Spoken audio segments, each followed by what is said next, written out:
नमस्कार, good morning. Bharat 24 में आप सभी का स्वागत। मैं हूं आपके साथ महिमा सिंह कंवर। नमस्कार, आपके साथ मैं हूं सुरभि तिवारी और खबरों की शुरुआत बड़ी खबर के साथ करेंगे। राहुल गांधी की भारत जोड़ो यात्रा आज दिल्ली में जारी है, जो कि बदरपुर बॉर्डर से दिल्ली में प्रवेश कर चुकी है। देखिए, और ये यात्रा शाम को लाल किले पर खत्म होगी। राहुल गांधी ने यात्रा से पहले लोगों को संबोधित भी किया, जिसमें कि उन्होंने बीजेपी पर हमला बोला है। भारत जोड़ो यात्रा में भीड़ को देखते हुए ट्रैफिक पुलिस ने लोगों के लिए एडवाइजरी भी जारी की है।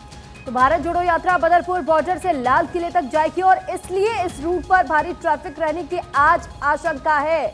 हालांकि देखिए, राहुल गांधी की जो भारत जोड़ो यात्रा दिल्ली में प्रवेश कर चुकी है। 23 किलोमीटर का ये लंबा यात्रा होगा और राहुल की भारत जोड़ो यात्रा को लेकर के पहले से जो आशंकाएं जाहिर की जा रही है कि ट्रैफिक की व्यवस्था पर भी ध्यान देने की आज जरूरत होगी। कई रूट्स भी डाइवर्ट किए जा सकते हैं। बिल्कुल, आपने सही कहा। और देखिए, इसी के तहत दिल्ली में भारत जोड़ो यात्रा कहां से होकर गुजरेगी आपसे कुछ ही देर में बताएंगे। लेकिन देखिए, ये बड़ी खबर बदरपुर बॉर्डर से। और एक बार फिर से आपको भारत जोड़ो यात्रा से जुड़ी हुई बड़ी खबर बता दें कि राहुल गांधी की भारत जोड़ो यात्रा आज दिल्ली में एंटर कर चुकी है, जो कि बदरपुर बॉर्डर से दिल्ली में प्रवेश कर चुकी है। ये यात्रा शाम को लाल किले पर खत्म होगी। हालांकि राहुल गांधी ने यात्रा से पहले लोगों को संबोधित भी किया, जिसमें कि उन्होंने बीजेपी पर हमला बोला। और वहीं भारत जोड़ो यात्रा में भीड़ को देखते हुए ट्रैफिक पुलिस ने लोगों के लिए एडवाइजरी जारी की। भारत जोड़ो यात्रा बदरपुर बॉर्डर से लाल किले जाएगी, इसीलिए इस रूट पर भारी ट्रैफिक रहने की आशंका है। तो देखिए, लगातार बड़ी खबर हम आपको बता रहे हैं कि यात्रा बदरपुर बॉर्डर से लाल किले जाएगी और यही जो रूट होने वाला है, यहाँ पर काफी ज्यादा भीड़ हो सकती है। और इसी भीड़ की आशंका के चलते ट्रैफिक पुलिस ने एडवाइजरी लोगों के लिए जारी की है। तो देखिए, भारत जोड़ो यात्रा का 23 किलोमीटर का लंबा रूट है। राहुल की भारत जोड़ो यात्रा दिल्ली में एंटर कर चुकी है, जैसा कि हमने आपको पहले भी बताया। और इसी दौरान सुरभि हमने ये देखा कि राहुल गांधी की तरफ से जब दिल्ली में ये भारत जोड़ो यात्रा की एंट्री हुई तो उन्होंने फिर से एक बार बीजेपी पर निशाना साधा। बिल्कुल, और लगातार राहुल गांधी जिस तरीके से बीजेपी पर हमलावर है, क्योंकि बीजेपी ने कहीं ना कहीं भारत जोड़ो यात्रा को बंद करने की गुहार लगाई थी, लेकिन राहुल गांधी ने कहा कि मैं तिरंगा फहराऊंगा। और आदिति नागर हमारे साथ इस वक्त जुड़ी हुई हैं। और आदिति, देखिए, आज राहुल गांधी की जो भारत जोड़ो यात्रा है वो दिल्ली में पहुंच चुकी है। ऐसे में कैसी व्यवस्थाएं दिल्ली में इस वक्त देखी जा सकती, क्या ट्रैफिक को डाइवर्ट करने की भी स्थिति बन सकती है?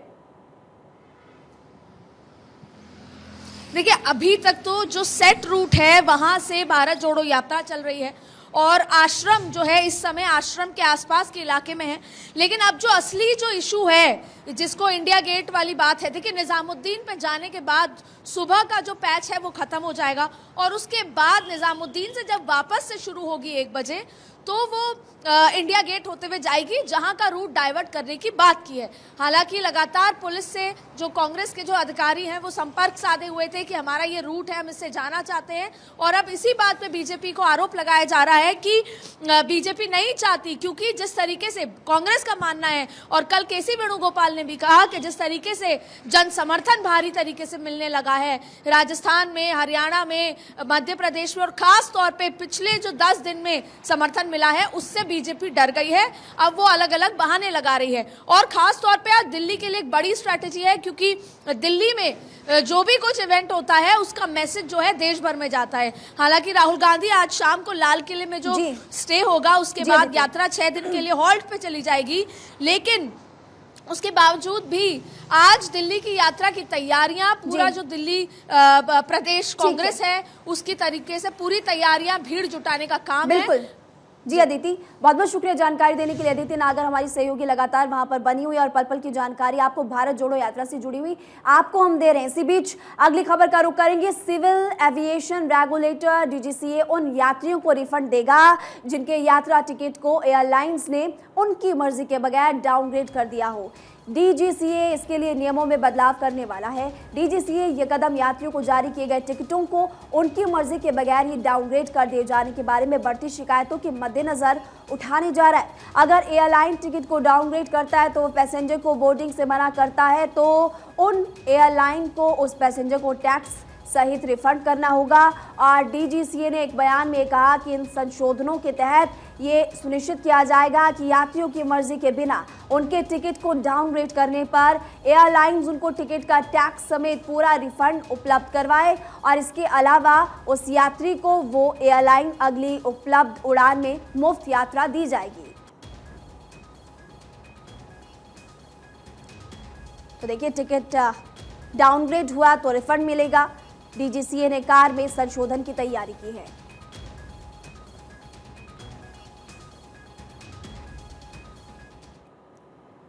और वहीं सीबीआई ने आईसीआईसीआई बैंक की पूर्व सीईओ चंदा कोचर और उनके पति दीपक कोचर को गिरफ्तार कर लिया है। दरअसल चंदा कोचर की गिरफ्तारी वीडियोकॉन और आईसीआईसीआई बैंक ऋण धोखाधड़ी मामले में की गई है।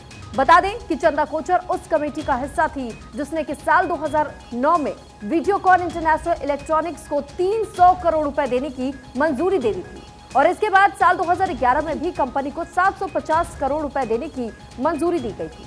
इस मामले में चंदा कोचर पर बैंक के रेगुलेशन और पॉलिसी का उल्लंघन करने के आरोप लगाए गए थे।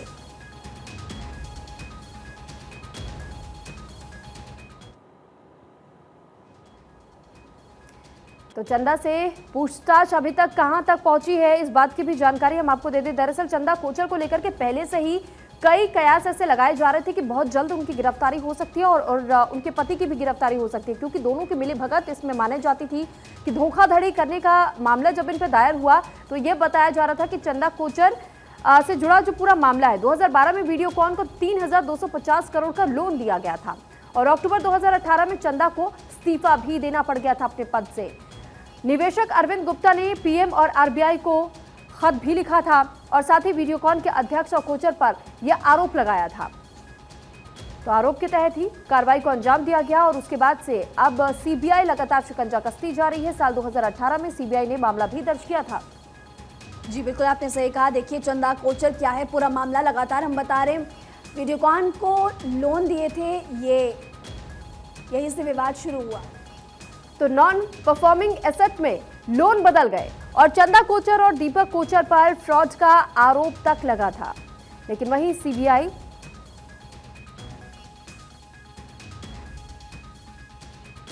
तो 2012 में वीडियोकॉन को 3,250 करोड़ का लोन देने का यह आरोप उन पर लगा और अक्टूबर 2018 में चंदा को इस्तीफा देना पड़ गया था। लेकिन निवेशक अरविंद गुप्ता ने पीएम और आरबीआई को वीडियोकॉन के अध्यक्ष और कोचर पर आरोप इसके बाद लगाया गया। अगली खबर का रुख करेंगे। प्रधानमंत्री मोदी की अध्यक्षता में केंद्रीय कैबिनेट की बैठक हुई जिसमें कि कई बड़े फैसले लिए गए, जिसके बारे में केंद्रीय सूचना एवं प्रसारण मंत्री अनुराग ठाकुर ने जानकारी दी है।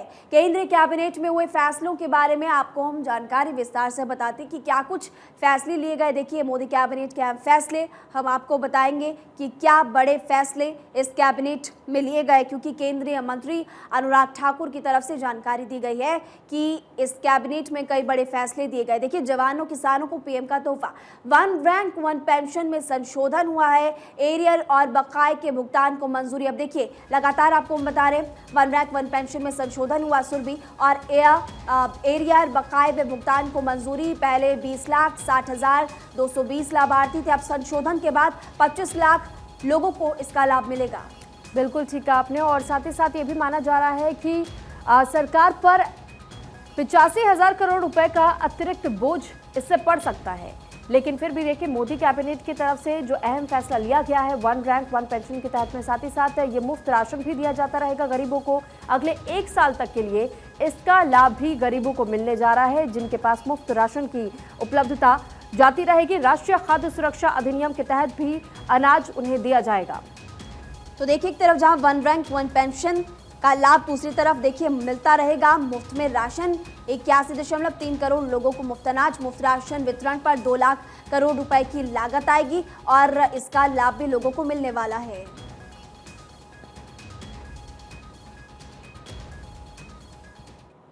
डिफेंस पर्सनल्स के लिए, डिफेंस फोर्सेस पर्सनल के लिए और फैमिली पेंशनर्स के लिए वन रैंक वन पेंशन लाने का काम नरेंद्र मोदी जी की सरकार ने किया, जो वर्षों से लंबी मांग थी। आज उसमें रिवीजन की गई है और इसमें जो 20,60,220 पेंशनर्स को वन रैंक वन पेंशन का लाभ मिलता था, उसके अलावा 1/7/2014 के बाद सेवानिवृत्त होने वाले पर्सनल्स को मिलाकर अब इसकी संख्या 25,13,002 बन जाएगी। किसानों के आर्थिक हितों के लिए लगातार प्रधानमंत्री मोदी जी के अध्यक्षता में केंद्र की सरकार ने हम निर्णय लिए हैं। और अगर आप देखेंगे 2018 के बजट में केंद्र सरकार ने किसानों को लागत मूल्य का कम से कम 1.5 गुना एमएसपी के रूप में देने का जो निर्णय लिया था, जिसकी घोषणा की थी, उसको लगातार निभाने का काम किया है। और ये एमएसपी जो है, ये commission of agriculture cost and prices की संस्तुतियों के आधार पर निर्धारित किया जाता है। वर्ष 2023 में नारियल का तेल निकालने के लिए उपयोग में लाई जाने वाली फेयर एवरेज क्वालिटी की मिलिंग कोपरा के लिए 10,860 रुपये प्रति क्विंटल तथा पूजा इत्यादि में उपयोग जाने वाली बॉल कोपरा के लिए 11,750 रुपया प्रति क्विंटल का एमएसपी निर्धारित किया गया है। ये एमएसपी जो है, ये मिलिंग कोपरा की लागत मूल्य से लगभग 52% और बॉल कोपरा के लागत मूल्य से लगभग 64% अधिक है। 2022 की तुलना में भी मिलिंग कोपरा का एमएसपी 270 रुपये प्रति क्विंटल और बाल कोपरा का 750 रुपये प्रति क्विंटल अधिक है। इसके आधार पर पके हुए यानी कि डी हस्क कोकोनट का एमएसपी विभाग द्वारा तय किया जाएगा। और वहीं धर्मांतरण पर सीएम योगी भी अब सख्त रुख अपनाते हुए नजर आ रहे हैं। अफसरों को सीएम योगी का आदेश भी सामने आ चुका है। धर्मांतरण की घटनाएं ना हो, ये योगी आदित्यनाथ की तरफ से सख्त हिदायत सभी अधिकारियों को दे दी गई है कि अगर राज्य में आपकी प्रशासन है तो आपको इस बात का ध्यान रखने की बहुत ज्यादा जरूरत है। और अफसरों को ये निर्देश योगी आदित्यनाथ की तरफ से दिए गए हैं कि धर्मांतरण के मामले नहीं आनी चाहिए। देखिए, जबरन धर्मांतरण पर सीएम योगी आदित्यनाथ सख्त है। अब उनकी तरफ से अफसरों को आदेश दिया गया कि धर्मांतरण की घटनाएं नहीं होनी चाहिए और अगर इस तरह के मामले सामने आते हैं तो ऐसे लोगों पर कार्रवाई होनी चाहिए। देखिए, बड़ी खबर आपको हम बता रहे हैं कि योगी का राज धर्मांतरण पर। आपको बता दें कि अब गाज गिरेगी क्योंकि अधिकारियों को आदेश उनकी तरफ से दिया गया है कि धर्मांतरण की घटनाएं सामने नहीं आनी चाहिए और अगर इस तरह की घटनाएं सामने आती, इस तरह की खबरें सामने आती है तो ऐसे लोगों पर कड़ी कार्रवाई होनी चाहिए। जबरन धर्मांतरण किया तो अब खैर नहीं। और इसी को लेकर देखिए, योगी सरकार पूरी तरह से अलर्ट है। अब अधिकारियों को आदेश दिया गया है कि अगर इस तरह के मामले सामने आते हैं तो उन पर कड़ी कार्रवाई होनी चाहिए। और धर्मांतरण पर योगी का हंटर देखिए, 27 नवंबर 2020 को कानून आया था। धर्मांतरण के दोषी को 10 साल की सजा का प्रावधान इस कानून में और 15 से 50,000 तक का जुर्माना भी लग सकता है। बिल्कुल, तो वहीं धर्मांतरण को लेकर के योगी आदित्यनाथ हमेशा से सख्त रुख अपनाते रहे हैं। 27 नवंबर 2020 को एक कानून भी पास किया गया था और इसी कानून के तहत में ये कहा गया कि धर्मांतरण के अगर कोई भी मामले सामने आते हैं तो फिर 10,000 रुपये का जुर्माना भी देना होगा और साथ ही साथ उन्हें जेल की हवा भी काटनी पड़ सकती है। देखिए, यूपी में धर्मांतरण निरोधक कानून अब तक 291 मामले दर्ज इसके तहत हुए हैं और देखिए 507 से ज्यादा गिरफ्तारी, 500 से ज्यादा लोगों पर कार्रवाई हुई है। 150 मामलों में धर्म बदलवाने की बात कबूली है और इसी के तहत अब आदेश एक बार फिर से दिया गया है कि ऐसे लोगों पर कार्रवाई होनी चाहिए। तो चलिए अगली खबर का रुख करेंगे और आतंकी संगठन अलकायदा ने दावा किया कि अल जवाहिरी के जिंदा होने का दावा किया गया है। शुक्रवार को रिलीज किया अल जवाहिरी का वीडियो और अमेरिका ने भी अल जवाहिरी को मारने का दावा किया था, लेकिन अब बड़ी खबरें निकलकर सामने आ रही कि वो जिंदा है। शुक्रवार को रिलीज हुआ है अल जवाहिरी का वीडियो। अब चूंकि देखिए अमेरिका की तरफ से दावा किया गया था अल जवाहिरी को मारने का, लेकिन अब ये बड़ी खबर निकलकर सामने आई है और आतंकी संगठन अल कायदा ने ये बड़ा दावा किया कि अल जवाहिरी जिंदा। तो अल जवाहिरी को लेकर के अमेरिका की तरफ से पहले ही दावा किया जा चुका है कि उसे मार गिराया गया, लेकिन अल जवाहिरी को लेकर के ऐसे दावे अब लगातार सामने आ रहे हैं और ये कहा जा रहा है कि वो अभी भी जिंदा है, उसकी हत्या नहीं की गई है। और आगे बढ़ते हुए दिल्ली के विकासपुरी का जिक्र, क्योंकि यहाँ भीषण आग लगने की खबर सामने आई। दरअसल दमकल की 18 गाड़ियां मौके पर मौजूद है, आग बुझाने की कोशिश लगातार जारी है, लेकिन ये बताया जा रहा है कि दिल्ली के विकासपुरी इलाके में भीषण आग लगने की तस्वीरें सामने आई है। दमकल की कुल 8 गाड़ियां जहां मौके पर मौजूद है, आग पर काबू पाने की कोशिश, लेकिन ये भीषण आग और आग की चपेट में अभी तक किसी एक के आने की कोई खबर नहीं है, लेकिन आग पर कोशिश जरूर की जा रही है कि काबू पाया जा सके। देखिए, आग की इन भयंकर लपटों के बाद आप देखिए किस तरह से धुएं का गुबार उठा हुआ है। दमकल कर्मी आग बुझाने में जुटे हुए। और देखिए ये तस्वीरें लगातार हम आपको दिखा रहे हैं। तकरीबन 18 गाड़ियां इस वक्त मौके पर मौजूद और आग बुझाने की कोशिश जारी। दो तस्वीरें आपकी टीवी स्क्रीन पर आपको हम लगातार दिखा रहे हैं। लाइव तस्वीरें हैं दिल्ली के विकासपुरी में भीषण आग लगी और भयंकर आग के बाद आप देखिए किस तरह से वहां पर स्थिति बनी हुई है। दमकल विभाग के कर्मी इस वक्त मौके पर मौजूद। भारत 24 पर एक्सक्लूसिव तस्वीरें हम आपको दिखा रहे। देखिए विकासपुरी में भयंकर आग और आग के बाद वहां पर स्थिति गंभीर बनी हुई है। तकरीबन दमकल विभाग की 18 गाड़ियां इस वक्त मौके पर मौजूद। आग बुझाने की कोशिश लगातार जारी।